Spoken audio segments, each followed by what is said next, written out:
All right, coming up next, it's a heavyweight matchup between Anderson the Spider Silva and the American gangster, Chael P. Sonnen.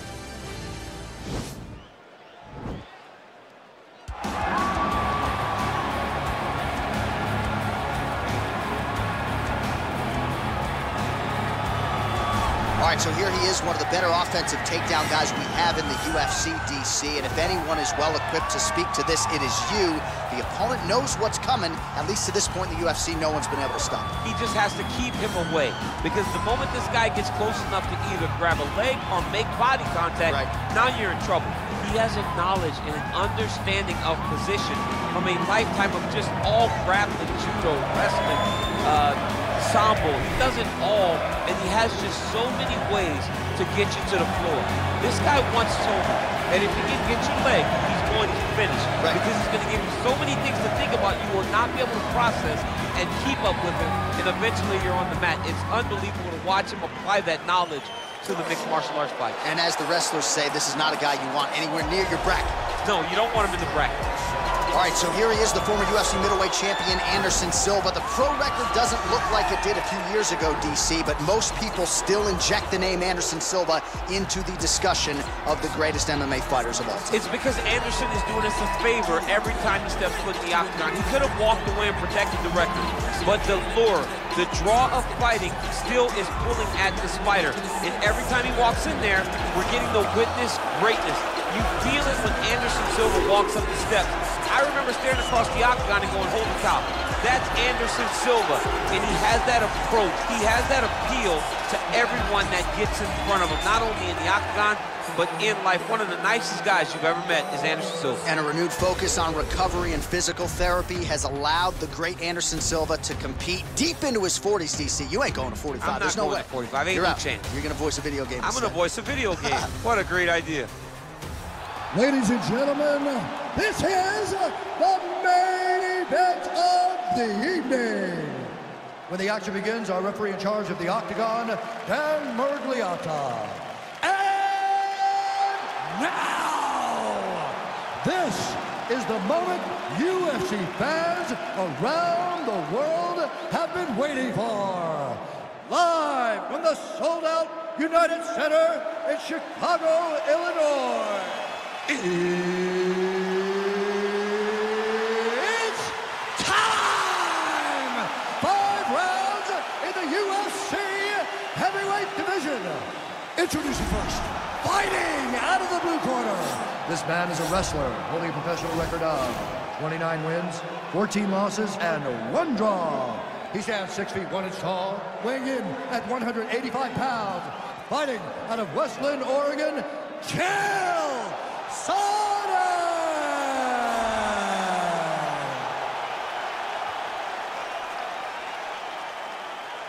And now introducing his opponent, fighting out of the red corner. This man is a Muay Thai kickboxer and jiu-jitsu fighter, holding a professional record of 34 wins, 11 losses, and 1 no contest. He stands 6 feet 2 inches tall, weighing in at 185 pounds. Fighting out of Curitiba, Brazil, Anderson, the Spider Silva!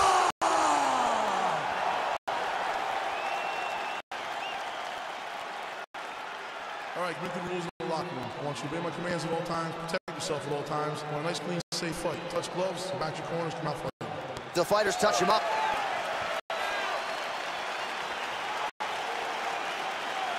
Are you ready?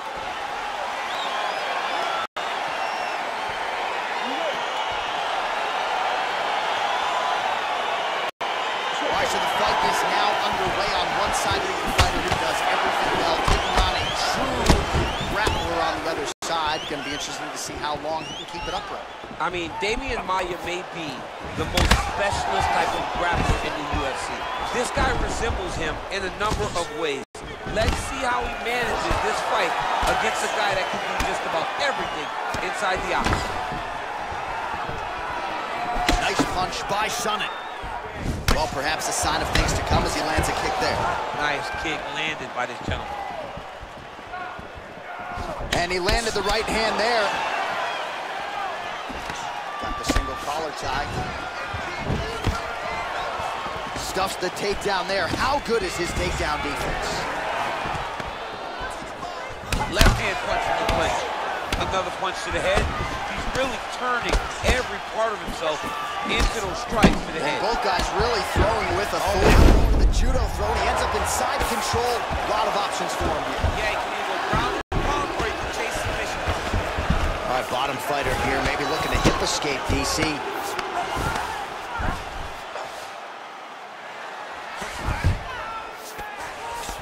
All right, he's got the full mount now. Is this one of the most dominant positions in MMA? Is that fair to say? It's a very dominant position. It's one of the most ideal positions you can get to, especially if you are fighting someone that doesn't truly understand that they're not in as much danger. Now the guy's got armbar. He's attacking it on it. He's attacking armbar now. Oh, we're getting a finish here.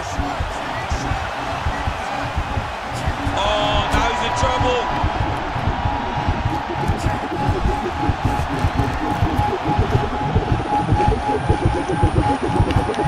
He got it, John. How about it? Gets the win by submission. Beautifully executed there on the ground.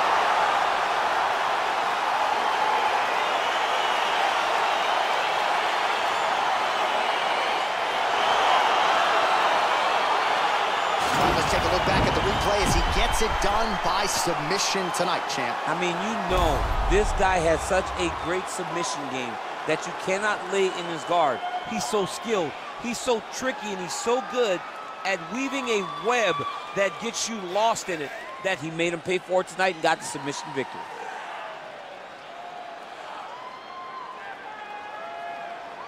So there he is, your winner by submission, and that's exactly how you put the rest of this division on notice.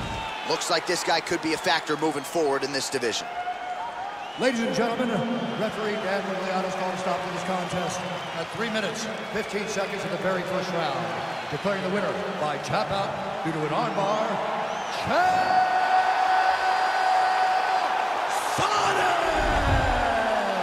Well, the celebration is on in his corner, and hard to blame these guys, sort of waiting to exhale, get a huge win tonight, and not just the win, but they get it by submission. They knew what they had in front of them. They knew how tough a competitor his opponent was, but they also knew that if they could get this fight to the ground, they could find a submission. They found a submission. He got his hand raised in the way that he loves the most.